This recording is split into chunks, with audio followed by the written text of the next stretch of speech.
Blair landed us in this absolutely impossible mess, and it was made supremely impossible because you invented this thing called the Supreme Court. And alongside, in other words, we had an appellate court, which was a branch of Parliament, the Judicial Committee of the House of Lords. But on the analogy of America, you create this thing called a Supreme Court, which of course gives lawyers ideas above their standing. I mean, what we've seen is the legal profession thinking that it can tell everybody else. The notion, that we've incorporated this thing called international law, which is a mere arbitrary fiction. But we have an Attorney General, Lord Hermer, who believes in it and tells us we've not only got to give away the Chagos Islands, we've actually got to pay people to take it from us. I mean, delusional that again human rights are of necessity incorporated in English law because the idea of the rule of law says that's what it is. And interestingly enough, this extraordinary shift in the meaning of the rule of law. I mean, the rule of law basically just meant proper procedure, but it's reinvented under Blair. It's reinvented again by this man, Tom Bingham, to mean something very different. It's reinvented effectively to mean that law stands alongside the supremacy of Parliament as a kind of joint equal principle, but only the judges can perceive it. So you suddenly moved, whereas judges in the English tradition are firmly under, as it were, in the nature of the law itself, not in the application. The judges have the right, and the sole right, to administer law, but we're actually talking about the law they administer. But what's happened, of course, is when you create the thing called the Supreme Court, when you invent a powerful doctrine of the rule of law, which incorporates human rights law, which sits above the law of Parliament, when you incorporate these fantastical notions, these abstract principles, like equality, which, as it were, sit above Parliament, then you get lawyers operating effectively as though, well, they run their own show. And you can see it in two very important ways. You can see it with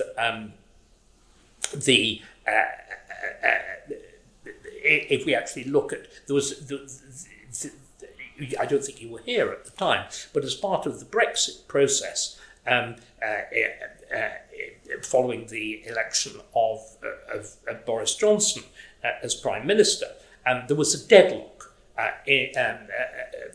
When I say election, the election by the Conservative Party of Boris Johnson as Prime Minister, there was a deadlock within Parliament, and to break that deadlock, there was a use of what was called prorogation, when you suspend for a short period of time the sitting of Parliament. And astonishingly, the Supreme Court, a case was brought by a woman called Gina Miller, and the arguments were put together by a man who rejoices so appropriately in the name of Lord Panic. And Lord Panic put forward an argument that the essential purpose of Parliament is to hold the government to account. Therefore, to suspend the sitting of Parliament is an affront against the basic function of Parliament. Ergo, the prorogation was illegal. And the idea that the court of law can rule against the government and Parliament exercising its own power of self-government seems to me to break the whole principle of English government since the 17th century, the whole principle of English government since the Glorious Revolution and the Bill of Rights, which declares that proceedings in Parliament are susceptible to no other court. And I was astonished that the government let it stand. I was astonished that it was ever ruled to be judicable. But this is one instance. But there have been other instances, even more striking recently. You may remember the operations of the Sentencing Council, which I have no idea why the Sentencing Council exists, but what it effectively says judges, and it's a group of judges and criminologists and other academic criminologists and other such doubtful people, telling judges that although the statute says, shall we say, that the sentence ought to be 10 years, you should really give a sentence of about 4. And it then started to say, and by the way, if you are dealing with people who belong to religious or racial minorities, you should actually refer them for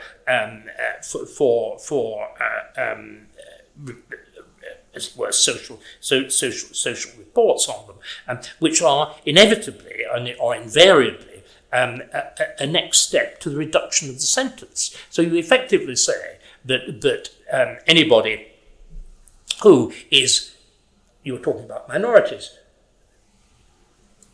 anybody who belongs to a religious or racial or a gender minority or something shall receive special treatment, shall receive a lower sentence. They will be referred to a probation worker, to a social worker for investigation, and invariably, of course, it will come back that there are mitigating circumstances. So you introduce 2-tier sentencing.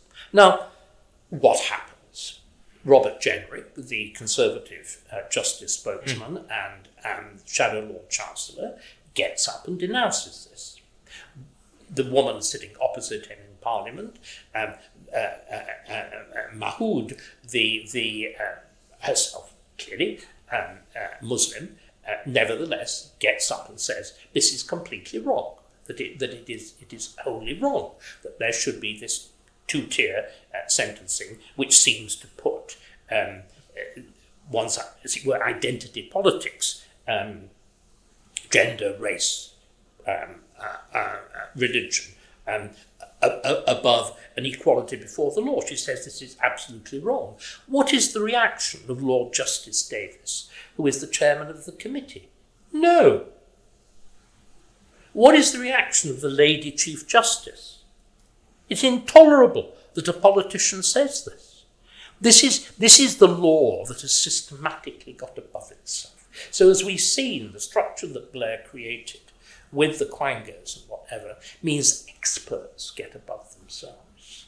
The structure that the legal system has done means that judges, another group of unelected experts, get above themselves. And then in the middle, there is the civil service, very sympathetic to quangos, very sympathetic to judges, and empowered by a civil service code to respect the rule of law, to be loyal to the crown as opposed to the government. You begin to see what I'm talking about.